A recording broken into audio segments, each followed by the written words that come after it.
त्याचं सांभाळावं हे आपल्या सर्वप्रथम कर्तव्य आहे. मी वयाच्या 17 वर्षी बँकेमध्ये माझी सुरुवात झालेली आहे. जवळपास 2 वर्ष बँकेमध्ये पाणी भरणं, झाडून काढणं हे फक्त मला काम या ठिकाणी दिलं. त्या काळात खूप मोठा असा आपला परिवार होता, खूप मोठा परिवार होता. आपले सर्व खातेदार सगळ्यात जास्त बँक ऑफ महाराष्ट्राकडे होते. आणि त्या काळची जर परिस्थिती बघितली, नांदेडमध्ये मुख्य शाखेमध्ये जवळपास 52 ते 53 जणांचा स्टाफ होता. 11 शिपाई होते, ऑफिसर आणि क्लार्क मिळून संपूर्ण असा 52 कर्मचारी त्या ठिकाणी होते. ही शाखा तारासी मार्केट येते त्या ठिकाणी होती. पण त्यावेळेची परिस्थिती आणि आताची परिस्थिती बघितली तर खूप जमीन आसमानचा फरक आहे. त्यावेळेस माणसं खूप होते, कर्मचारी खूप होते आणि ग्राहक सुद्धा जास्त होते. त्यावेळेस आमच्या गावामध्ये फक्त लेजरचं काम होतं. लेजरचं काम म्हणजे जवळपास त्या लेजर घेण्यासाठी कमीत कमी 4 ते 5 असे आमचे कर्मचारी तुम्ही आहे घेण्यासाठी. या ठिकाणी आमचे कामटीकर सर आहेत, नांदेडकर सर आहेत, आमचे जुने सगळे आपले हे नापतोर सभा आत्ता झाले ते सुद्धा आहेत, इनामदार साहेब आणि सबनीस साहेब, लाडके साहेब, हे आमचे जुने सगळे सरकार. त्यांनी त्यावेळेस जे काम केलेलं आहे, खरोखर तुम्हाला सांगतो की सकाळच्या 10-9:30 वाजता काम बँकेत गेले आणि रात्री 8 ते 9 वाजता 10 वाजता झाली. कधी म्हणजे असं कामाची कधी त्यांनी परवा केली की बँकेचं काम आहे, बँकेचं काम सगळं संपूर्ण ते जात होते. आणि आमची जर परिस्थिती बघितली तर आम्ही सकाळी 7 वाजल्यापासून ते रात्री 11 वाजेपर्यंत बँकेत काम सेवा देतो. सेवा देत असताना संपूर्ण असा हसून खेळून आमचा एक परिवार होता. मुख्य कमांड नंतर आल्या त्या मुख्य कमांड माहिती बरेच काही. आम्ही जे आमचे सहकारी जण होते या ठिकाणी कुलकर्णी मॅडम आले, त्यांना आवर्जून सांगितलं मॅडम तुम्ही या. त्या आले नाही ना, म्हणजे जवळपास परिस्थिती म्हणजे आजारी आहेत. त्यांनी खूप त्यांनी सांगितलं मला येतो मला जमणार नाही. आमच्या महिला भगिनी आहेत, एवढ्या महिला भगिनी होत्या, आमचे पुरुष सगळे कर्मचारी ते एवढं म्हणजे एकोप्यानं काम करून गेले की त्या ठिकाणी कसल्याही प्रकारचं आमचं म्हणजे घरची तर आठवण येत गेल्यावर फक्त आम्हाला समोरचं कस्टमर आणि आमचं काम एवढं फक्त दिसत गेलं. त्या ठिकाणी सांगायचं तात्पर्य असं आहे की बाबा ज्या संस्थेचं आपण मीठ खातो त्या संस्थेचं आपण काहीतरी नीट केलं पाहिजे हीच एक मनातली भावना. म्हणून आम्ही कधीही आमच्या घरी आमच्या परिवाराला सुद्धा आम्ही जास्त काही वेळ दिला नाही, जेवढा आम्ही जास्तीत जास्त आम्ही बँकेला सुद्धा दिलेलो. सकाळपासून ते रात्री कधी आम्ही वेळ बघितला नाही. ज्यावेळेस सगळं संपूर्ण काम होईल त्यावेळेस आम्ही सगळं निघून जातो. आणि रात्र एकदा घरी गेल्यानंतर बँकेत सुद्धा आम्ही कधी आठवण केली. सकाळी ज्यावेळेस उठतो फक्त आपल्याला बँकेत जायचं आहे. बँकेत म्हणजे बँकेत आम्हाला किती आमची जर माझी वैयक्तिक सांगतो की माझी परिस्थिती किती खराब असो, माझी शारीरिक परिस्थिती सुद्धा खराब असो, पण त्यावेळेसचे जे अधिकारी लोक होते ते खरोखर म्हणतात ना की तुम्ही जर इमानदारीने जर बँकेत काम केलं तर तुम्हाला देणेवाले अधिकारी सुद्धा खूप चांगले. आणि माझ्या नशिबामध्ये तसं झालेलं. मला जे अधिकारी भेटतात माझ्या आयुष्यामध्ये ते तुला खूप खूप खूप चांगले होते. सुरुवातीला माझे जे अधिकारी होते एम के देशपांडे साहेब, त्यांनी मला बँकेची पूर्ण माहिती सांगत दिली आणि ते कधी आम्हाला असं दुजावा करत हे शिपाई आहे आणि मी मॅनेजर आहे ते कधी नाही. ते आम्हाला बसून संपूर्ण माहिती सगळं सांगत गेले. तर त्याचा अनुभव आम्हाला आत्ता पण येते. आणि खरं सांगायचं म्हणलं तर आताची परिस्थिती बघितलं तर खरोखरच म्हणजे भयानक परिस्थिती. आमचे कसे तरी दिवस निघून गेले, खूप चांगले निघून गेले. आता स्वाती मॅडम आहेत पालिमकर, आता यांचे तर फार वाईट दिवस आहेत. तर सांगायचं कसं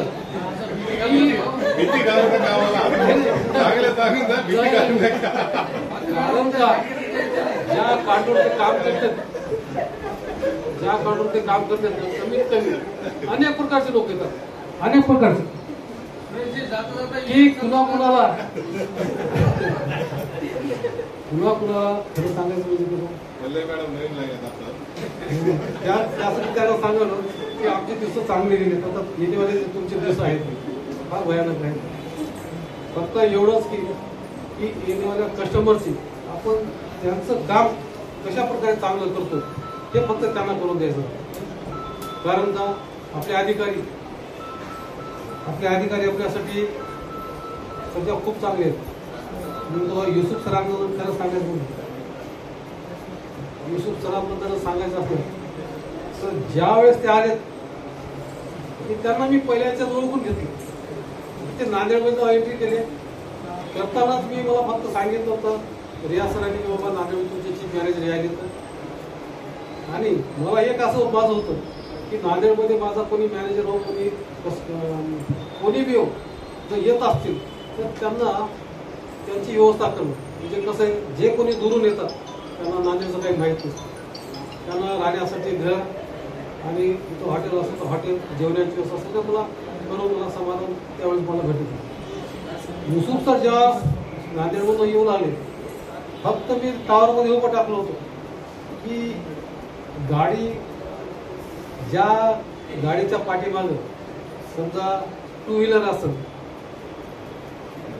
असेल तर तो मॅनेजर आमचा बँकेमध्ये यायला तो माझा मॅनेजर आहे. म्हणून मी प्रत्येक गाडी बघू लागलो तर एक गाडी आली मला दिसली या गाडीने तर सरांना डायरेक्ट मी गाडी माझ्या चलत्याकडे बोललो की सर बँक ऑफ महाराष्ट्र हो तुम कसं आहे म्हणजे सर मग तुम्हाला आहे वा त्यांना जाऊन घर दाखवलं त्या सरदारीचं त्यांना दाखवलं त्यांना काही पसंत आलं नाही होत होतं. आणि त्यांना नंतर इथलं हॉटेल नांदेडची थोडक्यात माहिती सांगणं माझं काम होतं. त्यांना सांगून टाकून दिलं की कुठं हॉटेल आहे कुठं राहण्याची व्यवस्था कुठं जावं लागतं काय नाही ते सांगितलं. मी कुठं राहतो माझा सुद्धा नंबर केला त्यांना बाबा काय अडचण आली तर मी प्रत्येकाला तसा नंबर देतो. जे कोणी नांदेडमध्ये येते त्यांना प्रत्येकाला नंबर देतो. कारण का आपलं आयुष्य इथं गेलेलं आहे. आपलं आयुष्य गेलं आता कुणाला कोणता प्रसंग येते काही सांगता येत नाही. या ठिकाणी धोनीमठ साहेब म्हणून होते. धोनीमठ साहेबाला मॅनेजर होते आमच्या सराफोळीचे. धोनीमठ साहेबाला सर त्यांना अटॅक आला. त्यांना अटॅक आल्यानंतर घरी त्यांचे कोणीच नको इथं. आम्ही त्यांना दवाखान्यात देऊन त्यांचे संपूर्ण इथं डॉक्टर लोक सुद्धा आपले खूप चांगले होते. पब्लिक समोर किती होते. महाराष्ट्र बँकेचं कोणी अधिकारी आला म्हणजे आम्ही त्यांना सांगितलं की ते आम्हाला त्यांना अगोदर त्यांची सगळी पूर्ण ट्रीटमेंट करून सगळं त्यांना सोडलं. कारण का आपल्या बँकेवर खूप म्हणजे डॉक्टर लोकांचा फार विश्वास आहे. प्रत्यक्ष हॉस्पिटल द्या राजापूरकर डॉक्टरचा हॉस्पिटल द्या किंवा असे अनेक डॉक्टर आहेत की ते आपल्या म्हणजे कोणत्याही त्या याला असं गरज पडली तर ते धावणे असतात. त्यानंतर बिहारमधल्या मुली येते असतात त्यांना सुद्धा एक प्रतिभा पवन म्हणून होती. ते आता मुलगी बिचारी त्यांना सुद्धा इथं काहीच कोणी त्याचं नाते वगैरे काही नव्हतं. त्यांना दवाखान्यात ऍडमिट केलं त्यांच्या साथीदाराने. आता साथीदाराने ऍडमिट केल्यानंतर आपण म्हणलं बाबा एका दिवशी दुसऱ्या दिवशी आपण गेलो मॅडमची काय तब्येत आहे विचार गेल्या तिथं मला ते डॉक्टर माझ्यावर रागत आले की बोले इनके पास इनके साथ कोई नहीं है क्या क्या हुआ सर इनको हमको फूल ये चढ़ाने का है, बॉटल जलानी, तो कोई इनका ये काम नाही करा बसेल तसं. मग त्या मॅडमला बाबा त्यांना सांगितलं बाबा काय करायला फक्त एवढं सांगा. त्यांना मग त्यांचा हात धरला मोठं त्यांना हे करून बसवलं ते संपूर्ण. आता मी सांगतो त्या माझ्या बहिणी की माझ्या बहिणीसारखी समजा की बाबा त्या बहिणीला असं रडू येऊन की बाबा माझं नशीब आहे म्हणतो कोणी नाही. कसं केलं त्यांना सांगितलं बाबा धीर नाही. आणि मी घरी त्यांना बॉटल लावली संपूर्ण संध्याकाळून त्याच्यासोबत बसली घरून त्यांना माझ्या डबा रोज त्यांना 2-3 दिवस डबा माझा घरचा. पण अशा अनेक प्रसंग या ठिकाणी माझ्या म्हणजे करायला माझा एक जीव घालला. मी नशीब समजतो. आज मी माझ्या समाजासुद्धा काम करत असताना मी फक्त माझ्या बँकेचा अगोदर बँकेला कसल्याही प्रकारचं मी कधीही म्हणजे बँक बुडून तिकडे वेळ दिली. फक्त अगोदर माझी बँक, नंतर बाकी सगळं समाज, माझं घर, माझं संपूर्ण मित्र पडले. माझे मित्र सुद्धा आलेत, त्यांचे फोन सुद्धा आले. तर त्यांना सांगतो बाबा 10 ते 5 मध्ये मला कोणीही फोन करायचं नाही. मला फक्त माझं बँकेचं काम. हालाकी मी त्यावेळेचा अशिक्षित सुद्धा होतो, मला जमत गेलं कोणतंही काम जमत गेलं नाही. पण मला माझे अधिकारी लोक माझ्या परिस्थिती बघत गेले. त्यांनी सांगितलं बाबा तू फक्त बाहेरचं फक्त सांभाळत राहा. जे काय गव्हर्नमेंटचे ऑफिसेस असतील, जे काय डिपॉझिट असतील, जिथं कुठं लोनवाले आपले डिफॉल्टर असतील त्यांना फक्त धरून आणायचं काम माझ्याकडे. साहेबांनी मला 10 लिस्ट नावं दिले, तर 10च्या 10 लोक त्यांच्या समोर उभं करायचं. तिथं कसल्याही प्रकारची तडजोड नव्हती. कितीही अडचणी तो माणूस राहतील, कोणत्याही परिस्थितीत असतो त्याला अगोदर त्यांना आणून साहेबासमोर उभं करायचं. जे आहे ते साहेब त्यांना बोलत गेले आणि बाकी तर फक्त त्याच्या पाठीमागे लागलं की माझं काम. अशा प्रकारे बँकेची सेवा करत असताना मला माझ्या समाजासाठी सेवा करण्याचा योग आलेला आहे. माझ्या समाजामध्ये आता मला सांगितलं आमच्या घरच्या सरांनी की त्यांनी कसं बाहेरचं आणि मधलं आमच्या अंकुश सोनसळे सरांनी सुद्धा. आता मी या दोघांचं सुद्धा खूप अभिनंदन करतो. हे दोघं सुद्धा सर TV चॅनलचे प्रतिनिधी आहेत. यांची नजर प्रत्येक समाजामधल्या प्रत्येक व्यक्तीवर नांदेडमधल्या ते राहते. ते नेहमी ते सुद्धा असेच आहेत की बाबा कधी घरचं कधी काही पाहत नाही, फक्त आपल्या नांदेडमध्ये काय चालू आहे चांगलं होत असतं तर फक्त लोकांना प्रसारित करतात. त्यांना MCMचं न्यूजवरती पाहत असाल अंकुश सोनसळे यांना लॉर्डचा चॅनल आमचे गच्चे सर आहेत. हे सुद्धा त्यांच्या माध्यमातून मला समाजाचं म्हणजे हे त्यांनी गुजारा केलेलाच आहे. माझी एक समर्थ व्यायामशाळा म्हणून माझी व्यायामशाळा सकाळी 3 वाजता नेहमी उठायचं. 3:30 मला आता सुद्धा आता 3-3:30च्या नंतर झोपच येत नाही. 3:30च्या नंतर मला झोपच येत नाही. फक्त जायचं, व्यायामशाळा उघडून द्यायची, मुलं यायचे व्यायाम करायचे, त्यांना त्यांच्यासोबत मी करायचा, माझं मला बाहेर फिरायला जायचं हवाली करून. 7 ते 8 पर्यंत व्यायामशाळेत, 9 वाजता घरी आलो, 10 ते 10:30 पर्यंत 5 पर्यंत प्रॅक्टिस. संध्याकाळी पुन्हा एकदा व्यायामशाळा 5:30-6च्या नंतर 6 ते रात्री 11 वाजेपर्यंत. हे माझा दररोजचा. याचा फायदा मला माझ्या शरीरावर एवढा झाला की कसल्याही प्रकारचा माझा जर रोग झाला तर ते काम करत नाही. माझ्यावर किती मोठं जर संकट आलं ते संकट आजूबाजूला निघून जातं. माझा किती म्हणजे मला जे माझे मित्र आहेत ते माझे मित्र एवढे खूप चांगले आहेत. ह्या ठिकाणी माझा किशोर रुद्र कटवा मित्र आहे माझा. हे आता हो टाके किशोर रुद्र कटवा हे माझा लहानपणचा मित्र आहे आणि यांनी मला एवढी साध्य केली. हे जातीनं कोणती आहे, सावकार आहे, पण माझा भाऊ आहे. माझ्या वर्गापासून या मला कशी पैशाची कधीही पर्वा नव्हती. माझ्या मुलीचं लग्न होतं. लग्नामध्ये फक्त आता कसं अचानक जमलं, जर एक उदाहरण थोडंसं जमलं. फक्त एक शेअर माझ्या मित्रासोबत घेऊन लग्न जमलं. मला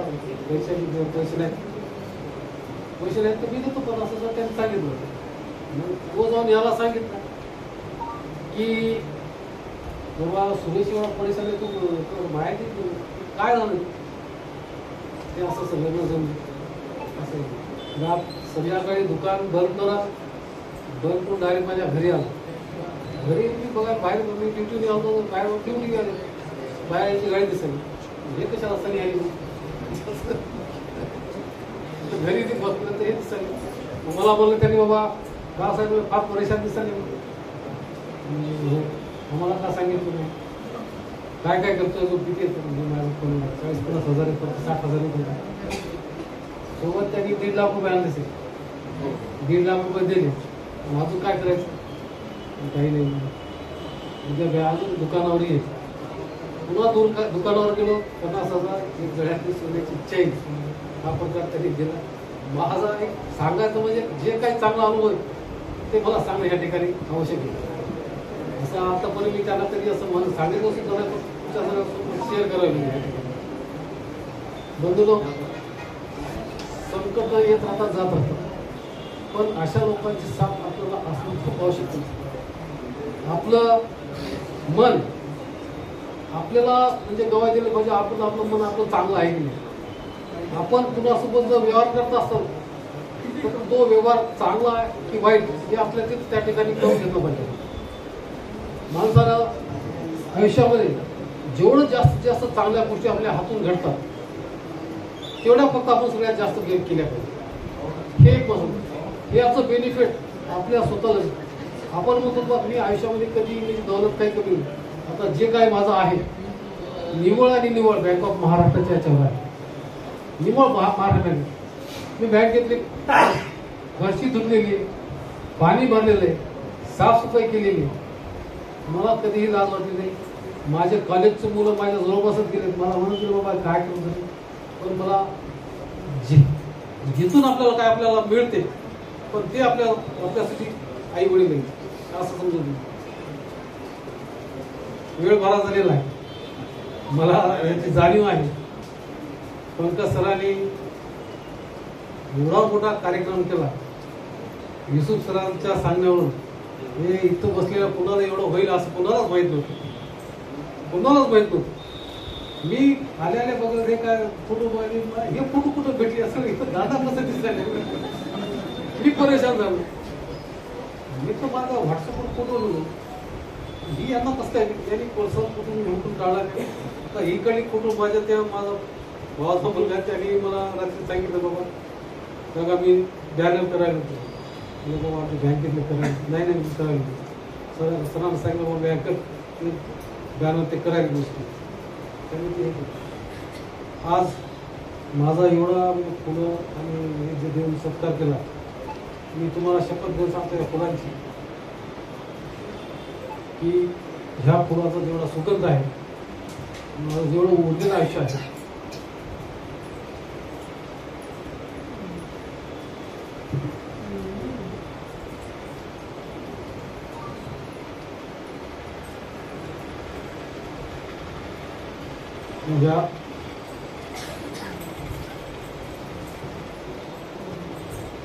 माझ्या बँकेसाठी, बँकेच्या उन्नतीसाठी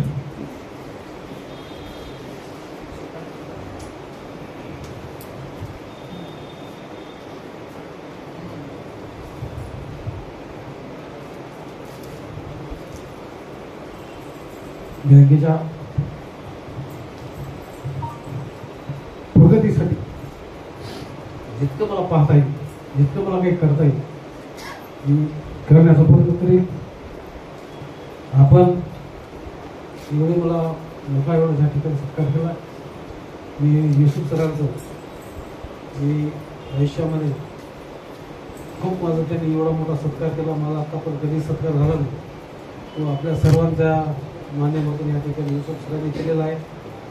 पंकज सरांनी सुंदर असं सूत्रसंचलन केलं आणि माझ्याबद्दल इनामदार सर, आमचे रमण संगमकर सर, आमचे गच्चे सर, सोनसर सर यांनी, माझी मुलगी यांनी माझ्याबद्दल जे काही खरोखर सांगितलं ते काही म्हणजे तसं काही जास्त मोठेपणा नाही, पण एक अशी आहेत की बाबा जिथे बाबा हे आपण जे काही चांगलं होतं जे आपण चांगलं करण्याचं मी या ठिकाणी माझ्या आयुष्यामध्ये करत असतो. आज माझा परिवार आहे या ठिकाणी आणि मला जे खरोखर तुमच्या मी जे खरोखर सगळं फक्त सरांनी सांगितलं की बाबा मी वर जाऊन शिवून आलो हे खरं, ही गोष्ट खरं आहे. ही गोष्ट खूप खूप म्हणजे बरोबर आहे. कारण का मला मी एवढ्या लास्टचे स्टेपवर होतो ज्या आजारानं मला म्हणजे हे केलं होतं एवढ्या लास्ट स्टेपवर होतो की मला लास्ट स्टेपच्या म्हणजे त्या ज्या रूममध्ये टाकलं होतं निवड म्हणजे त्या रूममधल्या लोकांना म्हणजे औषध पाणी काहीच राहत नाही म्हणजे ते जाण्याच्या मार्गावर आहेत ते फक्त त्या लाईनीमध्ये मला सुद्धा होतं.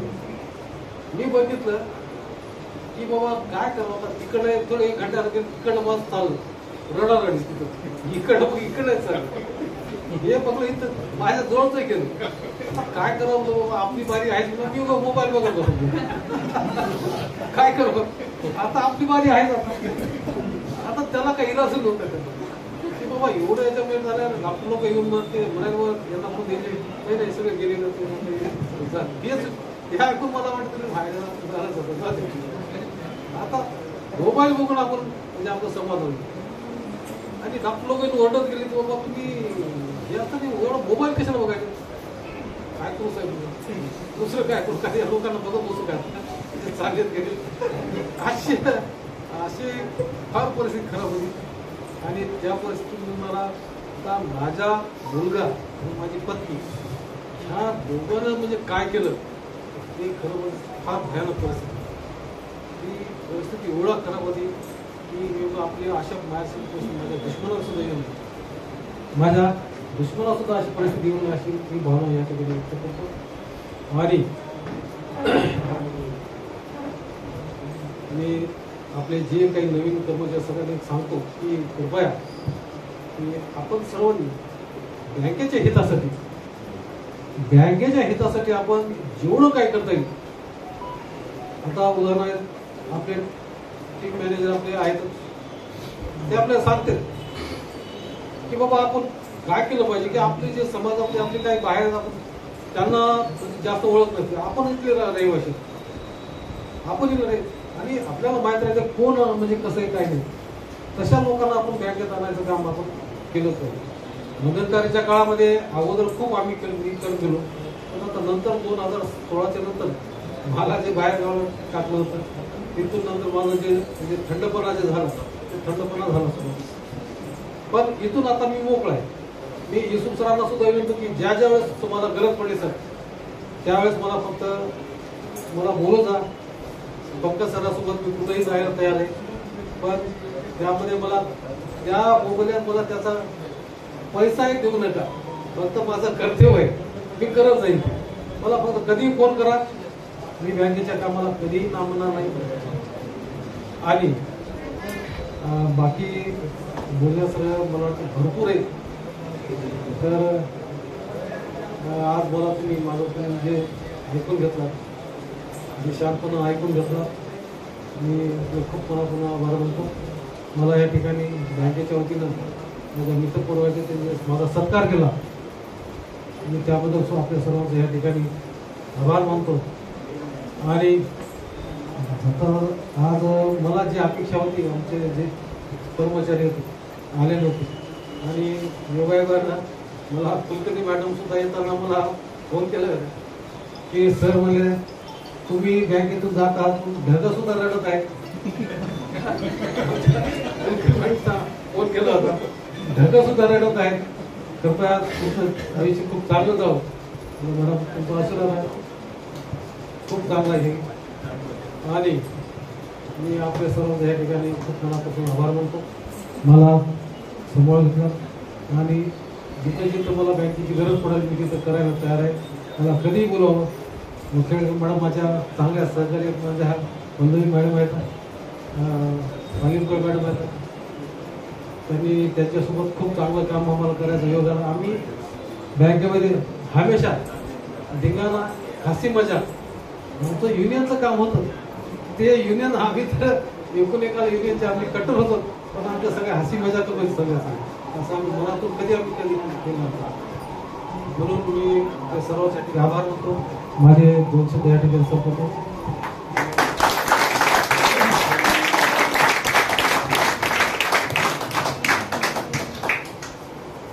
Thank you sir. धन्यवाद. आता मी बोलणार नाही.